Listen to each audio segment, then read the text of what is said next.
Hi everyone, నేను ఈరోజు seasonal special green peas tomato rice చూపిస్తున్నాను. ముందుగా ఆయిల్ వేసి మిరపకాయలు వేసి వేగనివ్వాలి. అందులోనే 2-3 లవంగాలు వేసుకున్నాను. ఇప్పుడు గ్రీన్ పీస్ ఫ్రెష్ బఠానీ వేస్తున్నాను. ఇవి మంచిగా ఫ్రై అవ్వాలి. నాకైతే చాలా ఇష్టం. ఈ సీజన్లో గ్రీన్ పీస్ వస్తుంది కదా, ఒక 2-3 టైమ్స్ అయితే తింటాను ఈ రైస్ నేను. బఠానీ కొంచెం మగ్గనివ్వాలి, మూత పెట్టి మగ్గేదాకా ఉంచాలి. చూడండి, ఇలా మంచిగా వేగిపోయినాయి కదా. ఇప్పుడు కొంచెం పసుపు,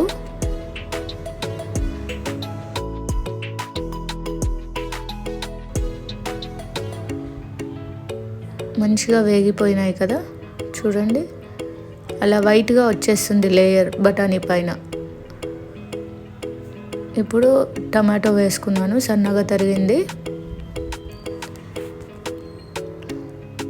ఇవి కూడా మంచిగా కలిపి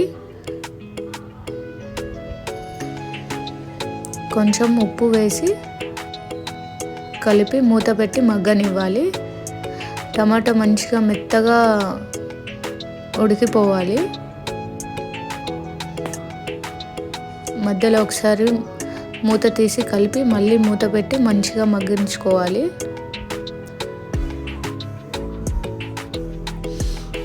చూడండి, ఇలా మగ్గిపోయింది కదా, మెత్తగా అయిపోయినాయి టమాటో కూడా. ఇప్పుడు కారంకి సరిపడా కొంచెం కారం, అన్నంకి సరిపడా వేసుకోండి. ఇప్పుడు ఉప్పు వేసాను. మంచిగా కలిపి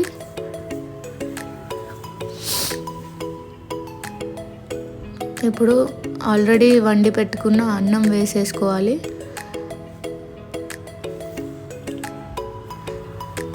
అన్నం వేసేసి మసాలా అంతా అన్నంకి పట్టేదాకా మంచిగా కలుపుకోవాలి.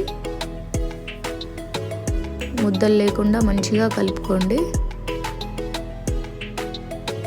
కలుపుకున్నాక ఫైనల్గా కొంచెం నెయ్యి, కొంచెం ధనియాలు జీలకర్ర పొడి వేసాను.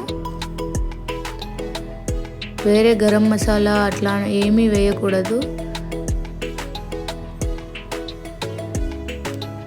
చూడండి, మంచిగా కలిసిపోయింది కదా. మంచిగా కొంచెం వేగనివ్వాలి.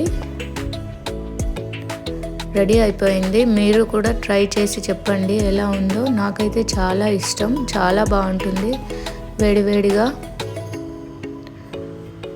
దీనికి కర్రీస్ అవసరం లేదు, కావాలంటే రైతాతో సర్వ్ చేసుకోవచ్చు.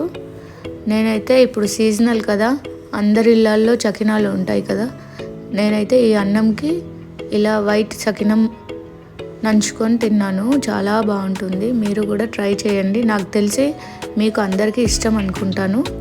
ఓకేనా? Bye bye.